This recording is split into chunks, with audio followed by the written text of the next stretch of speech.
사랑하는 새벽나라 친구들 안녕하세요. 오늘 여러분과 함께 주일 말씀을 나눌 이선민 전도사입니다. 오늘도 말씀 앞에 나온 여러분을 주님의 이름으로 사랑하고 축복합니다. 제가 얼마 전에 마트에 갔다가 정말 재밌는 장면을 보게 되었습니다. 한 어린아이가 움직이는 에스컬레이터 앞에 있는데 쉽게 발을 내딛지 못하고 있는 겁니다. 아마도 빠르게 움직이는 에스컬레이터가 무서웠던 것 같습니다. 그런데 그때 뒤따라오던 부모님이 아이의 손을 잡아주자 아이는 용기를 내어 발을 디뎠습니다. 에스컬레이터는 여전히 움직이고 아이가 느꼈던 두려움도 완전히 사라지진 않았을 것입니다. 하지만 아이는 자신을 붙들어주는 사람이 있다는 사실에 용기를 냈습니다. 우리도 살아가다 보면 혼자서는 두렵고 불안한 순간들을 마주하게 됩니다. 그럴 때 나를 도와주고 붙들어줄 사람이 있다는 사실은 우리에게 큰 용기가 되죠. 오늘 말씀은 그런 우리에게 무엇을 붙들라고 말하는지 함께 살펴보길 원합니다. 오늘 말씀의 제목은 도움과 방패입니다. 오늘의 말씀은 시편 115편 9절에서 18절입니다. 오 이스라엘이여 여호와를 의지하라. 그분이 너희의 도움이시요 방패이시다. 오 아론의 집아 여호와를 의지하라. 그분이 너희의 도움이시요 방패이시다. 너희 여호와를 경외하는 사람들아 여호와를 의지하라. 그분이 너희의 도움이시요 방패이시다. 여호와께서 우리를 마음에 두고 계시니 그분이 우리에게 복 주시리라. 그분이 이스라엘의 집에 복을 주시고 아론의 집에 복을 주시리라. 작은 사람이나 큰 사람이나 여호와를 경외하는 사람들에게 복을 주시리라. 여호와께서 너희와 너희 자손들 모두를 번성케 하시리라. 너희가 하늘과 땅을 지으신 여호와께 복을 받으리니 하늘은 저 온 하늘은 여호와의 것이나 그분께서 땅은 사람의 자손들에게 주셨다. 죽은 사람이 여호와를 찬양하는 것이 아니며 침묵으로 내려가는 사람들은 여호와를 찬양하지 못하지만 우리는 여호와를 찬양할 것이니 지금부터 영원히 찬양하리라. 여호와를 찬양하라. 당시 이스라엘은 여호와 하나님만을 섬겼지만 겉으로 보기에는 우상을 섬기는 주변 나라들이 더 강해 보였습니다. 그래서 그들은 이스라엘을 향해 너희가 믿는 하나님이 어딨냐고 비웃기도 했습니다. 이런 상황 속에서 시편 기자가 선포한 내용이 바로 오늘 본문 9절에서 11절입니다. 오 이스라엘이여 여호와를 의지하라. 그분이 너희의 도움이시오 방패이시다. 오 아론의 집아 여호와를 의지하라. 그분이 너희의 도움이시오 방패이시다.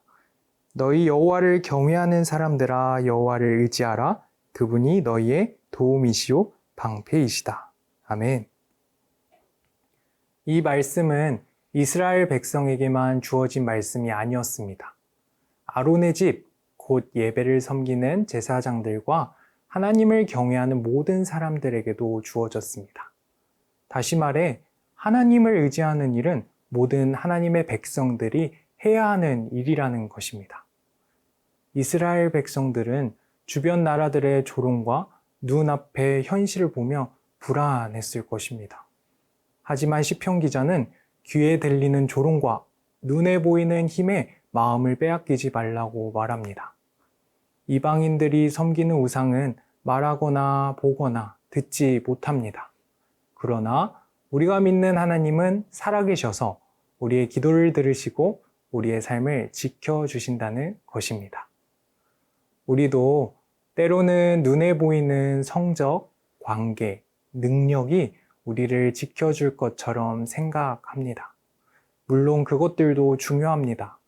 하지만 그것들이 우리의 가장 깊은 의지의 대상이 될 수는 없다는 것입니다. 우리를 끝까지 붙들어 주시는 분은 오직 하나님 한 분이십니다. 하나님을 의지한다는 것은 아무것도 하지 않는 것도 아닙니다.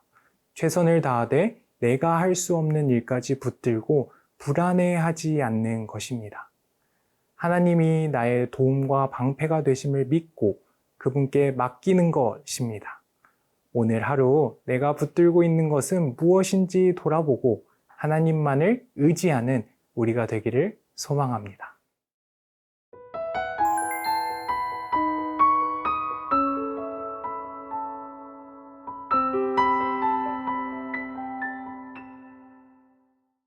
시편 기자는 하나님을 의지하고 경외하는 사람에게 하나님께서 복을 주신다고 말합니다.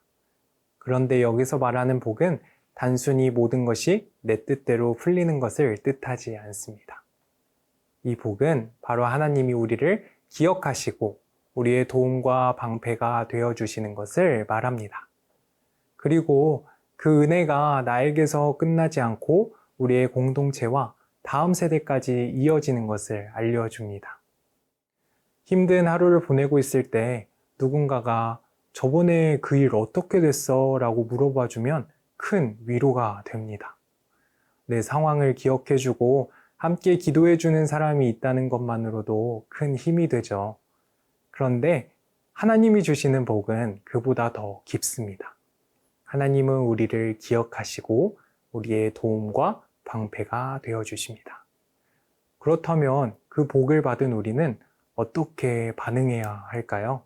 그 내용이 바로 오늘 본문 18절입니다. 우리는 여호와를 찬양할 것이니 지금부터 영원히 찬양하리라. 여호와를 찬양하라. 아멘. 그 은혜를 아는 사람은 하나님을 찬양하게 됩니다. 나를 기억하시고 지켜주시고 붙들어 주신다는 사실을 깨닫는 순간 우리는 자연스럽게 찬양으로 반응하게 되는 것입니다. 그리고 하나님이 주시는 복은 영원한 복이기 때문에 우리도 오늘, 내일, 그리고 영원히 하나님을 찬양하며 살아가야 합니다. 오늘 말씀은 우리에게 눈에 보이는 힘이 아니라 하나님을 의지하라고 말합니다. 하나님은 우리의 도움과 방패가 되시며 우리를 기억하시고 복 주시는 분이십니다. 그러므로 오늘 하루도 하나님만을 의지하고 하나님만을 찬양하는 우리 모두가 되기를 소망합니다. 사랑의 하나님 아버지, 오늘 말씀을 통해 하나님만이 우리의 도움과 방패 되심을 알게 해주셔서 감사합니다. 오늘 하루도 하나님만을 의지하고 찬양하며 감사 가운데 살아갈 수 있도록 하옵소서. 예수님의 이름으로 기도합니다. 아멘.